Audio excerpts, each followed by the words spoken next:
Good evening, everybody. I feel like I picked the short straw. Not for being up here, but someone had to host a bunch of pilots and firefighters.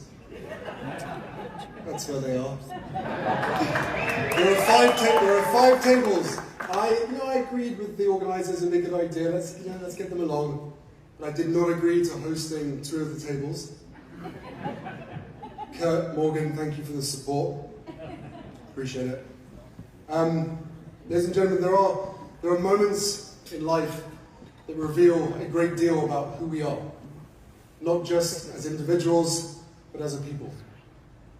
Moments that test our courage and passion and our commitment to one another.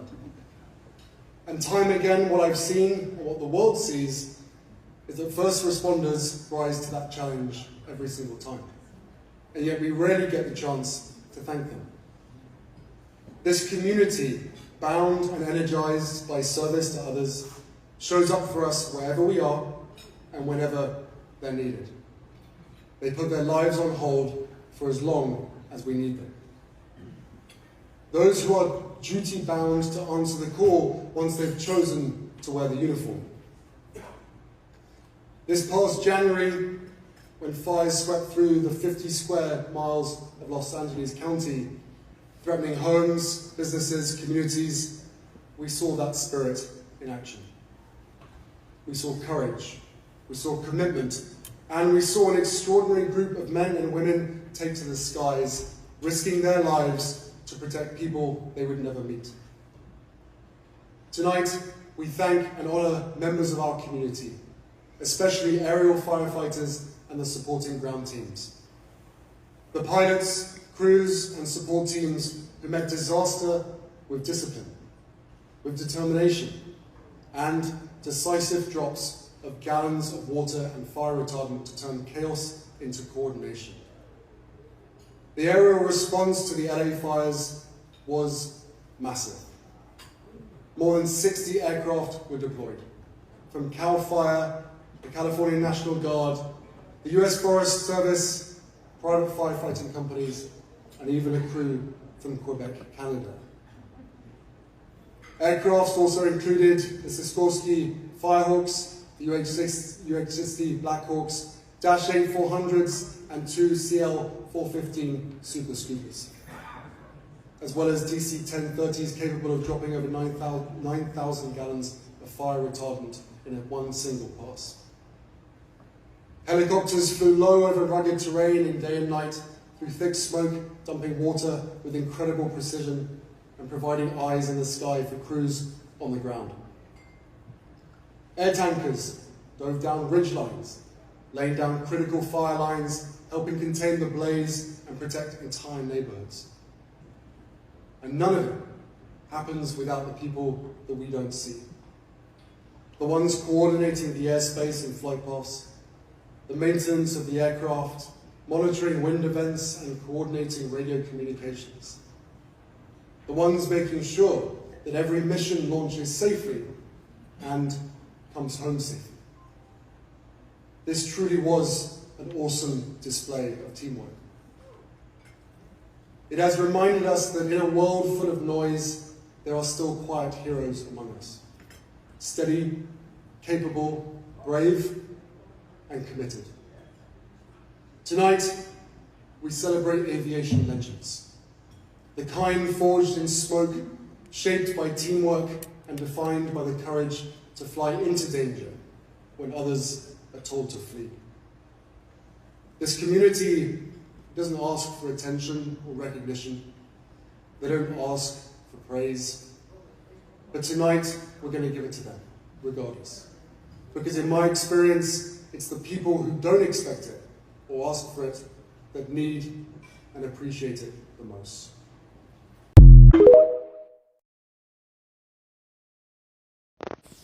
All right, so another reason why I'm just excited about Megan, but let's just celebrate woman empowerment. What I love the most about Megan and this interview is that she chose who she was going to give the first interview too. Can you imagine how many offers she has wanting that exclusive first interview, right? Who gets that sit down interview? And there's a difference between doing panel and there are the questions and you're doing it in front of the crowd. And then in a podcast where it's a little bit, it's intimate, right? And she knows this gal. So that's, you're comfortable. And when you're comfortable, you tend to be more open. And it's great to see that. But I went back and I was just like, wait a minute, it's her first interview. And she could have chose. But women empowerment is lifting people up. So now she's going to draw a crap load of attention to that podcaster. And congratulations to her, as it is worthy. And as we continue on in this journey with women empowerment, let's celebrate Megan for her continued work in bringing us to the forefront. But in celebrating that we know that you're okay, but we still got your back. I, for one, have Megan's back going forward and celebrating. Is there any point in playing Twinkle Toes? And yeah, we'll have her back, but why continue doing the same dance that we've done 20 times over with those left behind? I seen an interview with Richard Eden, right? And it's interesting now because I look at it, I can easily scroll along now where before I was interested. And it was interesting because then I realized the more interest that I have to the British media, in my mind, that means I still connect them as owned by the monarch.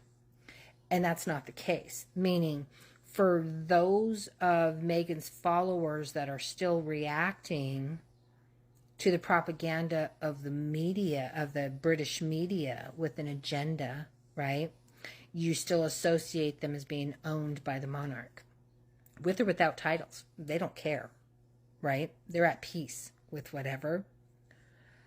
I realize I can no longer digest any of the stories coming from them just because it's sour, low vibration, nasty. And I don't want to hear about Kate. And I don't. I keep saying it. But I find myself even more getting that nasty taste in my mouth. And I just see how it just makes me feel. So I'm staying away from that. But what's so beautiful is Harry and Meghan have so much going on that we get to celebrate what's new, what's dropped, what are they sharing, what is our inspiration. But I'm hoping from female to female that we continue, just like we did with her La Croissettes and her series, is that we do that with each other in women empowerment. And yes, there's going to be a couple that have ulterior motives and agendas. The narcissists want to jump in because they're wanting attention and whatever. I don't think it's worthy of our time to even engage with anyone on that side, because if they don't get, that train has the train has left the station, has got on a plane, has left the country, and we are celebrating that. And the bar in which she is operating is extremely high. That bar is extremely high. The people that she's interacting with, that energy, the level of professionalism and or lived experience is high. The caliber and quality of people is high. And for me, I'm choosing to live in that space, learn when the opportunity presents itself, celebrate, go sister, go, when it's worthy, and participate in that way. Celebrate the beauty of her children, and respecting the decisions that both her and Harry are making as they're navigating this life. Because what we're seeing is a human. Even in these interviews, when she's listening, and she is getting emotional with some, I mean, she is the same person that she was. She genuinely is a loving person. But we can celebrate that. And I like that she's giving us, I like that she's allowing us the opportunity to see her this vulnerable in sharing with us. Because she doesn't have to.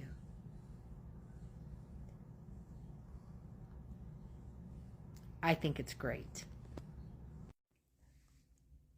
Dear Diana, Diana, he did it. Diana, your son made you proud. Your son did it. You were not paranoid. He believed you. It was his lived experience. He told you, he promised you. In life and in death, your legacy, your reputation has been vindicated. Not that it was ever in question, but this piece, the betrayal of your son saying you were paranoid, but your lion stepped up. We are proud of Harry for you, and we've been watching Harry for you. We've been protecting Harry for you. We are all proud of Harry. You won, Diana. Harry fought the fight. This was more than just vindication for his mother. It's for added protection for little Louis. He understood the assignment. He understands the assignment. It's his platform. To believe that Harry betrayed the crown in his departure says a lot about how much propaganda these folks have actually consumed. And the same folks that believe that are the same folks that enable the pedophiles like Andrew and Sir Lucian Grange and cover it up. We know that a settlement was required because the risks of the secrets being exposed. We know communication and hard drives were destroyed. We know Piers Morgan's reputation. God, Diana, can you imagine Piers Morgan? Little coward, needs to go on a rock. Harry has a Dan Wooten, you had Piers. Piers turned his fascination from you onto Meghan. She rejected him. You did it, Diana. Harry did it for you. You're good. Over $1 billion have been paid out to over 1,000 folks that started on this journey. When I say 1,000, I think it was 1,300. And they all settled.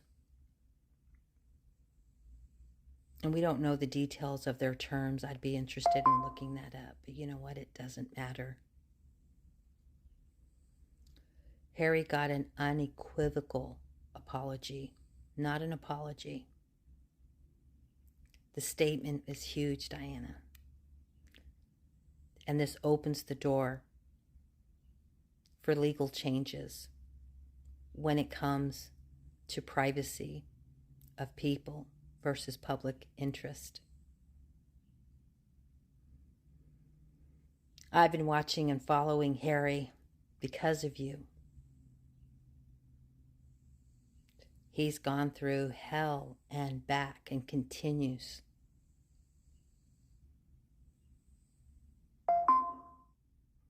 What do they say?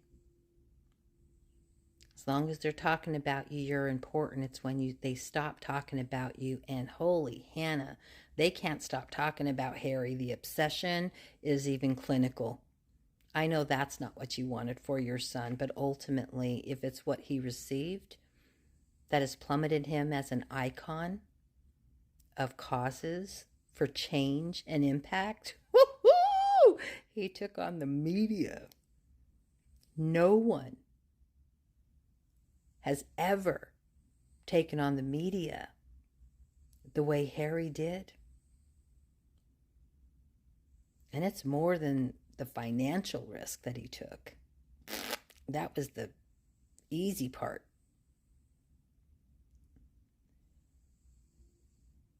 It's his life's work.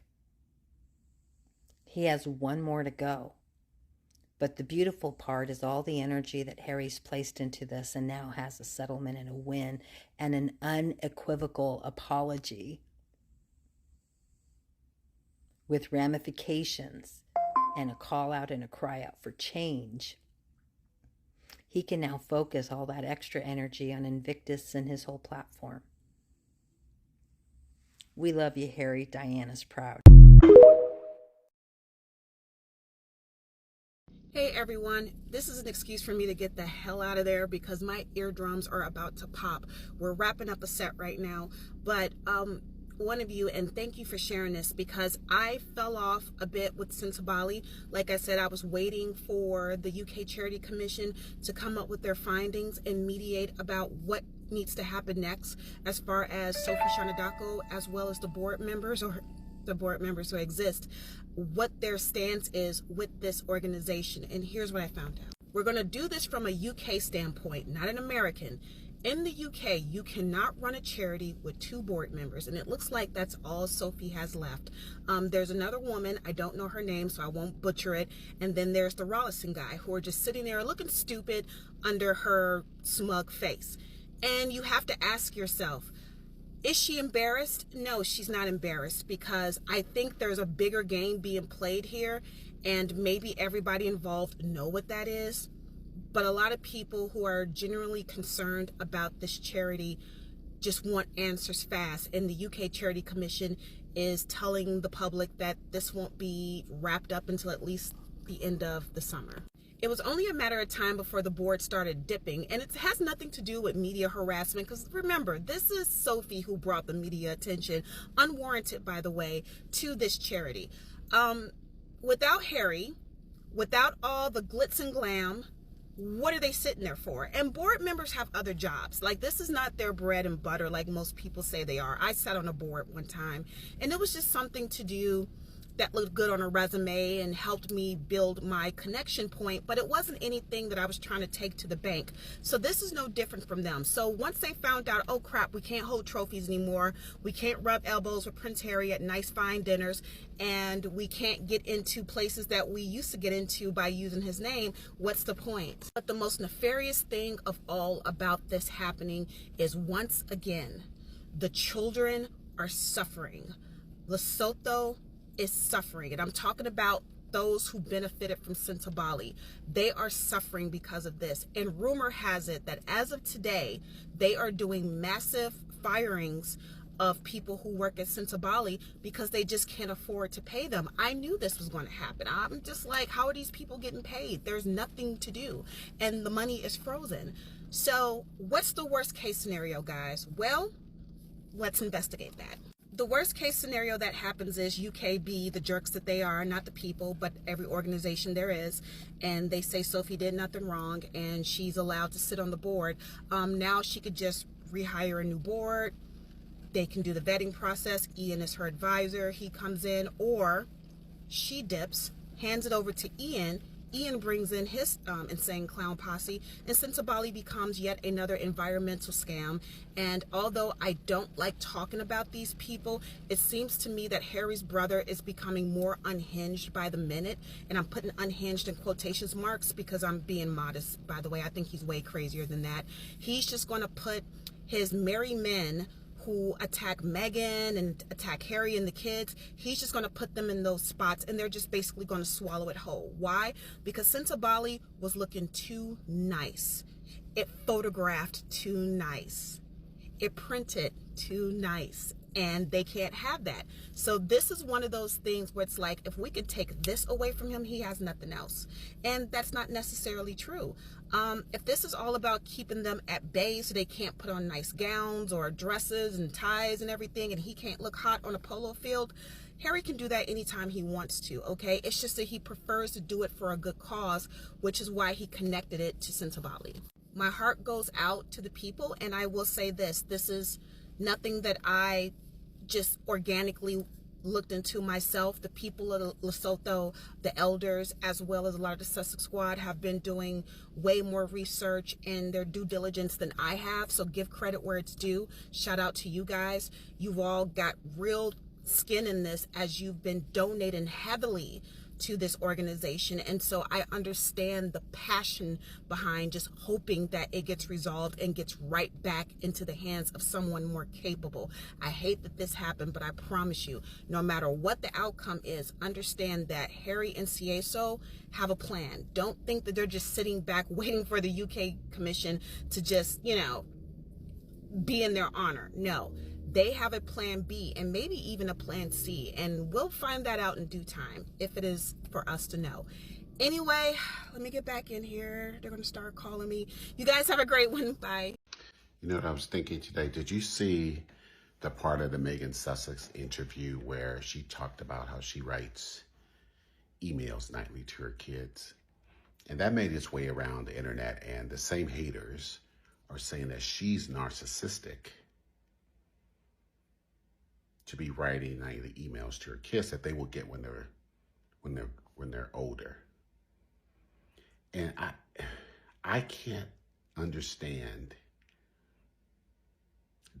attempting to drag a mother for wanting to have keepsakes for her children. That's what photos are. That's what baby journals are. That's why we take photos and all these phones and everything and videos, and she's doing that very honestly. And how many of us, I count myself, I lost my mother when she was only 39 years old, and I was 20. I'm thinking about her a lot because Mother's Day is coming up. And do you know the joy I would have today if she had handed me, when she died from colon cancer, diagnosed and lived another 18 months, handed me a journal with all her words? Do you know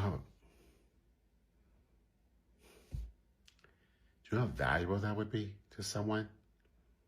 My wife and I own a home. We travel, we have cars. I write books. I would give anything to have that for my mother, and for them to make light of it, make jokes, criticize her, and throw their hate, when she very well knows the pain that her husband, Harry, lives with today because he lost his mother when he was young. I leave little notes in my books that I know my daughter would recognize, because I want her to have that for me.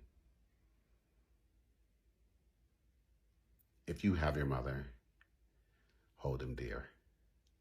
And if you don't, I commiserate and understand you may be going through a tough time right now as Mother's Day approaches. Anyway, I'm happy to hear that Megan Sussex is aware of the power that her words hold today.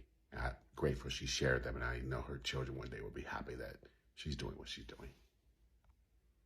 So this is just a reminder to myself and to all of us that a lot of these people online are just trolls. They are middle-aged, boomer, unhappy women mostly, who find some sort of joy in bashing a woman who does not know that they exist. And sometimes it can get weird. When Meghan, Duchess of Sussex, does any sort of like public interview or podcast, I am expecting royalist trolls to absolutely lose their mind and make no sense whatsoever. But this time, y'all have really outdone yourselves. Her Royal Highness Meghan, Duchess of Sussex, appeared on the Jamie Kern-Lima show the other day, and it was a beautiful interview. You could tell that they're two friends who talk regularly, and it was a lot of fun to watch. At one point in the interview, she's asked to talk about her early dating days with Prince Harry, and she says that it was tough. They were living in, not the best quality places, and the media was terrible, and she used the term that she was in the trenches. And for anyone who is chronically online under the age of like 35, Black, you know that in the trenches is a very common turn of phrase. We use it all the time to mean that you're going through something super hard with somebody, and it's a tough time. It's used commonly. You're in the trenches. So then imagine my surprise when I'm online and I see all of these random posts start to pop up about how Her Royal Highness is bashing on veterans. And I'm like, what are we talking about? What's going on here? You cannot possibly be for real right now. Also, I've started mixing my e.l.f. Camo Blush with my Dermablend concealer and then using that for my cheeks, and it's so pretty. And it makes the blush like calm down a little bit because these blushes are very pigmented, but it gives such a nice finish. But anyway, that's besides the point. These people really took in the trenches to mean that she was bashing on World War II veterans. I am not even kidding. This is not a joke. A common turn of phrase by a woman you don't like is enough for you to be going online and sharing your father's war stories? I am so done. I am so done with some of you. I can't. Do you know how absolutely bonkers it is to be bringing in Ukrainian soldiers over a turn of phrase discussing her personal life? Y'all have lost the plot. This is my new method of like blush application. It is so pretty and you can never put on too much. It's gorgeous. Any hoozle. I think it's absolutely bonkers that some of these people who have never uttered the word veteran in their entire life, nor have they spoken up against any sort of veteran rights, are now using this as some sort of, oh my gosh, Meghan is so full of herself. It's a turn of phrase. It's not our fault. Y'all are actually boomers. And it's always the same bad actors that you find in the middle of all of these stupid internet controversies. They're always pushing some sort of narrative, and it's just getting exhausting at this point. There are a lot of people who are saying that Meghan Markle was like white passing. Her casting in Suits, she had a Black father, very much played into the fact that she was biracial. So that kind of contradicts that idea. Also, she would have to completely distance herself from her mother and pretend like that woman is a stranger, which she has never done. White passing is an action. It's something that someone's actively doing. It's a very strategic concept and plan. I just think we need to remember that colorism is very much a part of this conversation, but to go so far as to say that Meghan Markle was white passing, I don't see it. I can't. Meghan's latest business ventures went public this week. First, it was the launch of As Ever, with all of her products selling out within an hour. And then there was the first episode of her new podcast, Confessions of a Female Founder, featuring her close friend and founder of Bumble, Whitney Wolfe Herd. Well, we've all listened to it. Afia, as a royal podcaster extraordinaire, tell me, what did you make of it? Do you know, I really liked it. What I will say is, this is pitched as a business podcast. It's Confessions of a Female Founder. But I actually think it's more about everything else that goes on, particularly in a woman's life, right? Around entrepreneurship, business, building your brand, whatever that may be. And I thought there was some really, really nice bits in there. You know, talking about motherhood, talking about the different challenges that you face. I mean, yeah, it's definitely very American, right? And so if you don't necessarily like that kind of very sweet, almost a bit saccharine style of American podcasting, So tune in. then it's not for you. Yeah. But I personally really liked it. I really liked hearing from both of them. You know, Whitney especially talking about when she left Tinder and started Bumble and the reasons why she started Bumble and, you know, the scrutiny that she faced when she was a victim of sexual harassment. She thought maybe that it would be a story that would just exist within tech bubbles, that if she was on the front page of newspapers, she didn't really expect that. And that led to a conversation about bullying in the press and social media. There were just lots of nice little bits in there, and people have streamed it. I mean, in business podcasts for, like, you know, your streaming services, your Spotify, your Apple, whatever, it's doing really well. It is doing well, and you know, when you look back at the figures for the very first podcast series that she did, Archetypes, which of course didn't get commissioned for a second series, that still got millions of hits and downloads. So, you know. Morning, friends. Happy Wednesday. And can you see through the smoke screen, the smoke and mirrors like I Am Sage has over on X or Twitter? The deception and the distraction and the misdirection is real. Kate and William were sent north out of England up to Scotland for their anniversary weekend, yeah, to celebrate their anniversary. Not work, of course, because they don't actually do that. Why were they sent up there? To take the UK media with them, to distract everyone from this. The first and the biggest cancer-based gathering at Buckingham Palace, where Charles sent a special message to anyone suffering from cancer, and Kate is not there. Kate is arguably, post her video series explaining her cancer journey, well, not explaining because she didn't give any details, her video series covering her cancer journey, Kate is arguably one of the most famous people in the world to be diagnosed with cancer, and yet she's not at this gathering. I feel like Charles and Camilla, Camilla, yes, they concocted a little plan to get her out of the way whilst this goes on. Comments are open as ever. I could be wrong. I've been wrong before, but let me know what you think. Morning, friends. Happy Wednesday. Hazard is back in the news. It's such a shame that the UK media have to put a negative spin on almost everything that he and Meghan do, whether it's separate or together, but that's a whole other story. Harry's work ethic, like his mum's, is absolutely legendary. And it's quite understandable that for an important event, he would miss his son's birthday. Modern technology means that FaceTime is an absolute bonus. You can see and hear your child live and direct, and those miles that you may be apart shrink very rapidly. But oh no, this has to be a negative thing. If you look at what Kate and William have achieved in the whole of April, one whole month, they have achieved less than Harry and Meghan do in 2 days. And that is the sad fact. I would love to wake up one morning where journalists do some proper investigation and actually shine a light on the other members of the non-working taxpayer-funded royal family to highlight what they don't achieve. The UK media is obsessed with showering sycophantic praise on Kate. What her hair means. What does her changing hair colour mean? I mean, who gives a boo? Literally. A change in hair colour doesn't mean anything for anybody. It's something you want to do for yourself. The press have to analyse it to death to be sycophantic and give Kate fake praise for something that she's not even done. The world is mad. Comments are open as ever. Have a brilliant Wednesday. Let me know what you think. This is going to make Prince William spiral, because what it suggests is that she's now happier than ever to have gotten away from everybody in the monarchy. And we know she was depressed when she was there. It was widely reported on. You know we're about to see Jason Knopf come out here and say something unhinged about her. Because, guess what? The monarchy depends on obliterating the Sussexes, because their success and happiness shows that they don't need the monarchy to get ahead. And it also just shows what a trash family and firm that it is. If they had to run away to be happy.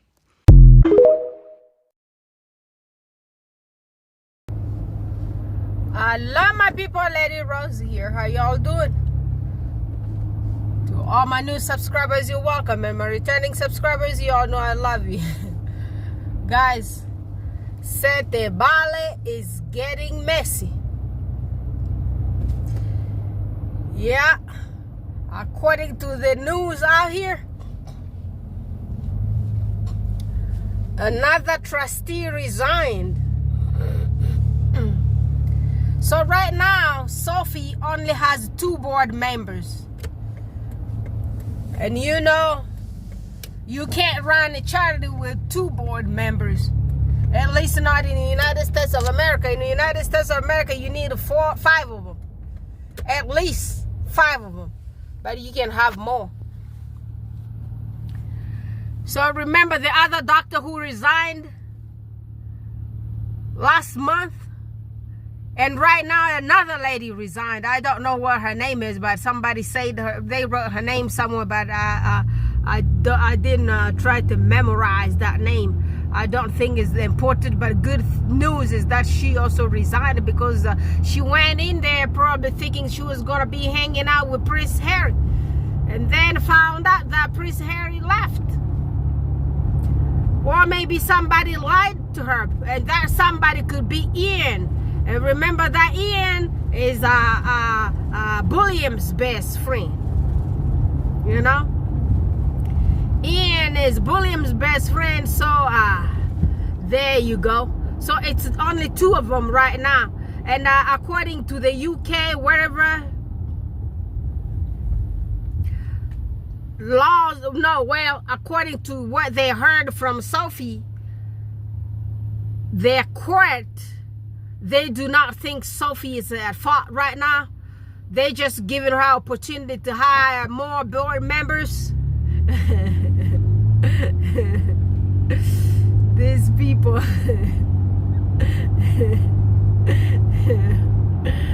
That's what Muhammad Ali used to call these people devils. Because he's like, if y'all not devils, how did you do everything that y'all did to us? I mean, Sophie, who is taking the charity from people suffering from HIV, AIDS, and the population being children, isn't terrible enough for these people? Damn. Just damn. I ain't got no words. But guess what? When you're hurting little black children, you probably can get a pass free, because you know, y'all know how these people feel about the when anything like that comes to black. But let them, somebody touch their children who are terminally ill, who are suffering some kind of condition that is has no cure. You will see them on the streets. You will see them on the media. You will see them talking about it night and day, and well amplified to the world. But when it comes to the poor black kids suffering, who cares? Apparently nobody does. And you can you just saw what the sister said there. So they don't think Sophie is at fault, even though she's trying to change the mission of the charity. But Sophie, I'm telling you, your death ain't gonna be a good one.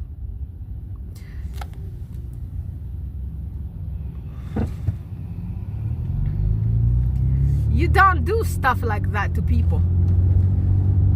Do not mistreat the poor. If that's what y'all, some of these people actually call themselves Christians. I don't know. Everything that they preach Christianity that preaches love. But all of them, these people here, the Christian evangelist people, I don't know. No, the UK people are actually not the Christian evangelical people. They are what you call the Anglican Church of Protestant. But still the same. Those people in those courts, all they care about right now is it's good that Prince Harry is not part of that charity anymore. That's only where only news that is making them happy, and therefore they will do everything to keep him out, because who is paying them? William. And some of those people are actually looking for titles, because those people actually live by titles. You gotta get some title from the kingdom to be living your life.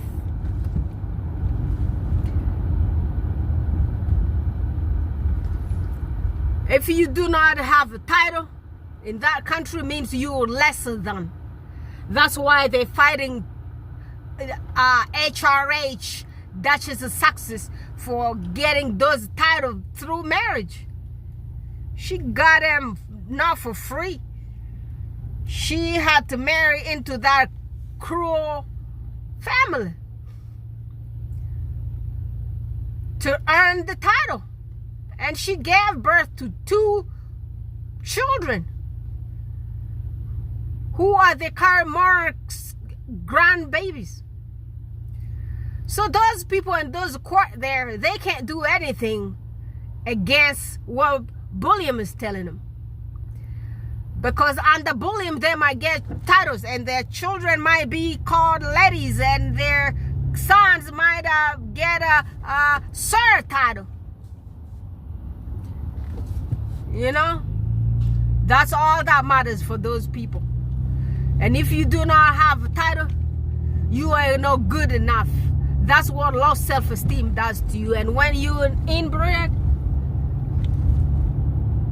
the inbred blood just makes it even worse for these people. That's why they are the way they are. They are not like us. Definitely not like us. They have no love. All they have in their hearts is hate.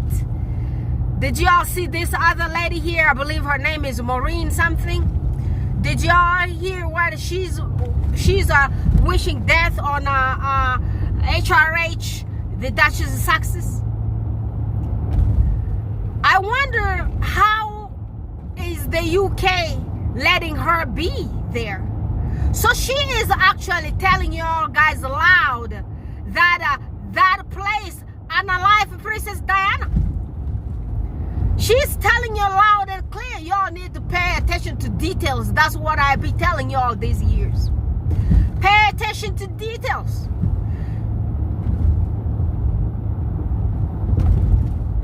She spoke of unaliving the Duchess of Sussex.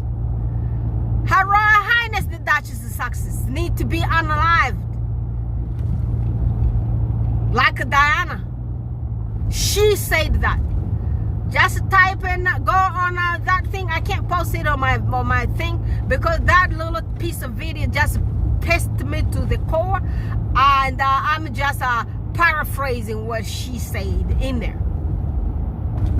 But if y'all want, just type in on internet somewhere there Maureen's statement about unaliving the Duchess of Sussex like Diana. Type it in on Twitter or on TikTok, because boy, she got drugged. Oh yeah, the Sussex squad was not making it easy on her. Oh, they took good care of her. Yes, they did. But what she said, had that been in a really well organized country, that lady could have been suspended from that media and could have been also arrested. Let's wait. Maybe the squaddies in the UK will do something. If I was in that place, I could have done something. Yeah, somebody need to protest that. Was she in a meeting where people were talking about unaliving the Duchess of Sussex? Was that said by one of that family? That's the plan? Because most of these people are paid by the Queen Mistress. They're homewrecker.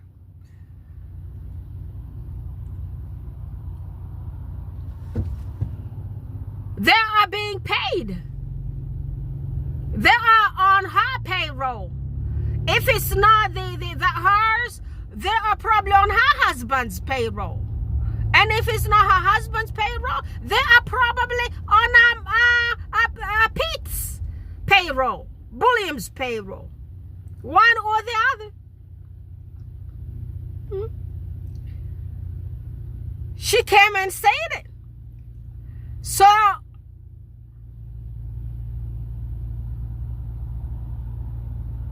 Her Royal Highness, the Duchess of Sussex, take note. And y'all guys who do not share our videos, please share this video to reach the Duchess of Sussex. She need to pay more attention. All those going to the UK, planning whatever trip to that place, or taking your children to the UK, should be out of your book page. Because those people are saying the quiet part out loud. You know, that threat, you know, my professors used to say, you are going to work in mental health. It doesn't matter if your client has a severe symptom, but take any kind of threat seriously. Every kind of threat should be investigated and taken into consideration. That's what y'all guys need to do. Her Royal Highness the Duchess of Sussex, Meghan. That's what y'all need to do. Do not go to that country. Do not ever take your children to that country. This lady said they have a plan to turn you into Princess Diana. Because according to her, you want to be like a Princess Diana. And I never even seen where you wanted to be like a Princess Diana. You never even said that you wanted to be like her one day. You were raised by a black mother in the United States of America. You were actress in Hollywood, doing really good A-list actress with talent. Great, great, great, great, great actress that we all looked up to. When you were on that Suits, you did a great job for all those years. We were a little bit younger and paid more attention to watching all those series. Right now, I'm just like too old to be watching all those series. But if you go back on there, I will show up for you, Queen.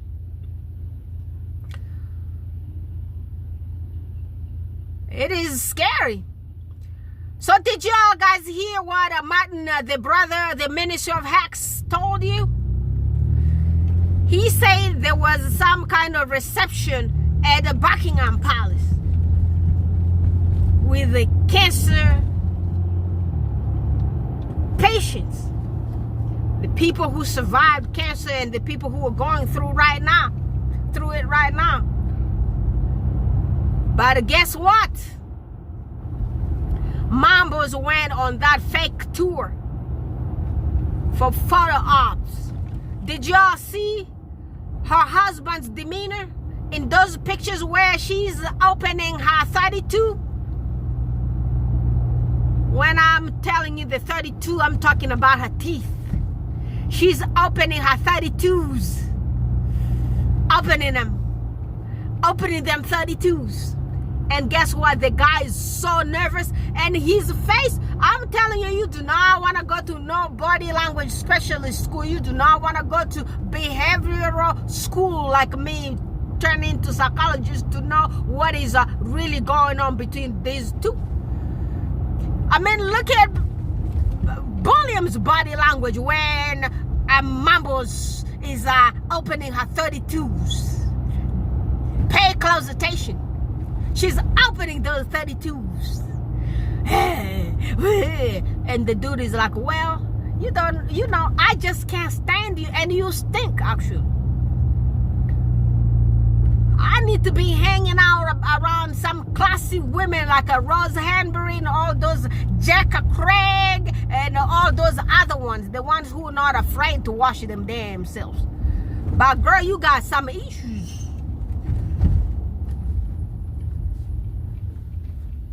Nobody knows when was the last time you took a bath. And you know, all those kings, those palaces y'all call. Have you guys read the history about the people who used to live in those places a long time ago? Those people never bathed.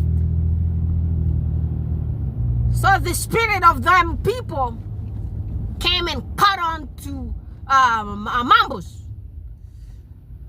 One of them spirit just came and jumped into her soul. Say, Mambo, you ain't gonna wash your body. When you touching all those food, you're gonna be touching your hair multiple times, and then you're gonna be putting it in, then you're gonna expose yourself in the public, because guess what? I'm already in you. I don't know if that is Catherine of Aragon. What is Catherine Oregon or Aragon or Arrogance. She was actually a good woman. She was just a victim of that family too. I don't know, maybe Anna Boleyn jumped into that mambos. She's so dirty. You know, those spirits be traveling around. You know, those people, all of them kind of passed in those houses, in those open sky prisons, what y'all guys call palaces.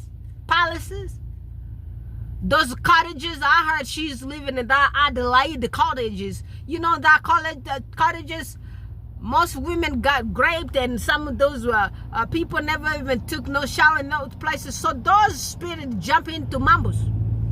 That's why she stinks. All right, my people, let me focus on this little road. This road just looks terrible. They're building everywhere. I'm gonna talk to y'all guys again tomorrow. Please share my video. Let's make this video reach the successes. They need to be listening what we're talking about down here. Okay? Yes, y'all please share, and also please go subscribe to Isabella Back's channel, go to my brother Baron's channel, and let's get Weezy to 10,000 subscribers. Y'all share her videos, and go to my brother Baron's channel. Let's get the brother to 100,000 subscribers so we could get him that silver play, and also share my videos so we could get more views on my channel. We have a kind of 12,000 people on here. I don't even know where those people are. I don't even know where those people actually do come from, because those people don't watch my videos. Watch a video and hit that like button, and also drop me a comment there. I'm gonna respond to you with a little tiny heart, and I tell you I love you. Y'all take care, people. I love you sincerely. Bye for now. I'll talk to you again tomorrow.